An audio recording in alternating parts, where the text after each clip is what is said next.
तो मुझे वो गालिब फैज अहमद फैज का वो शेर याद आता है कि मेरे कातिल ही मेरे मुंसिफ है, मेरे हक में क्या फैसला देंगे। तो बात कर रहे हैं हमारे प्यारे बच्चे अंश यादव की। अपना करियर सौंपा था एक एकेडमी को, एक अध्यापक को कि भाई मुझे सिलेक्शन हो जाएगा, पढ़ाएंगे अच्छे से, मेरे पे ध्यान देंगे। लेकिन जब वही मुंसिफ है, मतलब जो गुनाह कर रहा है, फिर जज भी एक ही है, तो दोनों में सर ये गालिब का एक बहुत प्यारा शेर है कि सजा देने वाला भी और कत्ल करने वाला, गुनाह करने वाला भी दोनों एक ही व्यक्ति है। तो आपको क्या लगता है कि इसमें तो कोई इंसाफ नहीं मिलना था, बिल्कुल 108 नंबर आने थे। तो भाई सर क्या मतलब क्या मकसद क्या था सर 108 नंबर मंगवाने का? सर जैसे अगर बात करें, जैसे अभी हमने कल परसों एक प्रैक्टिकल करा एक बच्ची पे, तो उसके नंबर 98 है, 98 नंबर, ठीक है सर, और एक्चुअल थे, मतलब बिल्कुल कैमरे के सामने सब कुछ। और इसके 108 है। इसका मतलब इसमें मेहनत तो हुई नहीं, ये तो साफ सी जाहिर है कि अगर ये घर भी होता तो लगभग इससे हो सकता है ज्यादा ले आता, हो सकता है 1-2 नंबर कम बढ़ती, ठीक है। मकसद क्या?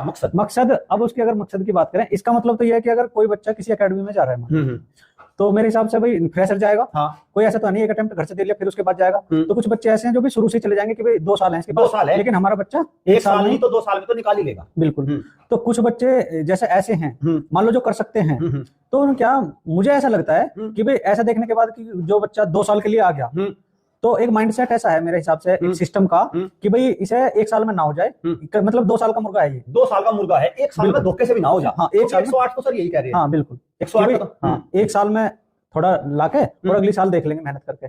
तो यानी कि एक ही पेरेंट से ऐसे मान लो ये तो सर एक आपने कहा 1 साल थोड़ा लाके, थोड़ा भी अगर थोड़ा भी लिया हुआ तो दूसरी साल हो जा, लेकिन ये 108 तो थोड़ा भी नहीं है ना। ये तो बिल्कुल भी नहीं है, सही कह रहे हैं। मतलब मुझे तो सर इसमें ये निकल के आ रहा है कि कहीं ऐसा ना हो जा, तुक्के उक्के लगे कहीं सेलेक्ट ना हो जा, तो इसे बिल्कुल बच्चों को छेड़ो मत, जैसा है कर लेगा, और बल्कि पढ़ाई के दूसरे रास्ते पे उलझा दो। हाँ नहीं तो खैर भाई एक बात और मैं बता दूं, देखो आप कहोगे कि नहीं सर आप तो ये कहते रहते हो, हम एक तो पहले कमी बताते हैं कि ये कमी है और उसका सॉल्यूशन भी। हम ये नहीं कह रहे कि 108 का हमारे पास भी है क्या, हम 260 करके भी देंगे।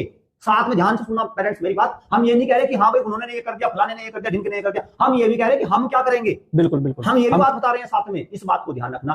तो गालिब का शेर बिल्कुल सर बिल्कुल बैठता है, इसी की भेंट चढ़ गया था हमारा प्यारा बच्चा। लेकिन इस बार क्या टारगेट है बेटा?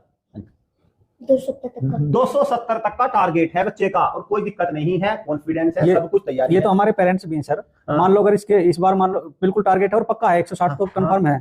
जो बच्चे के दूसरी साल में 260 आ रहे हैं, तो पहली साल कितने आने चाहिए थे, ये तो पेरेंट्स भी आइडिया लगा लेंगे। जब हम इसके 260 मंगवाएं तो डिसाइड हो जाएगा इस बात से कि पहली साल कितने आने चाहिए थे ना, ये बात तय हो जाएगी। चलिए इसी तरह की हम सेशन आपके सामने लेके आते रहते हैं। हमारा मकसद सिर्फ जागरूक करना है पेरेंट्स को, किसी की भावनाओं को ठेस पहुंचाना या उसको नीचा दिखाना हमारा कोई मकसद नहीं है। Thank you friends, thank you friends.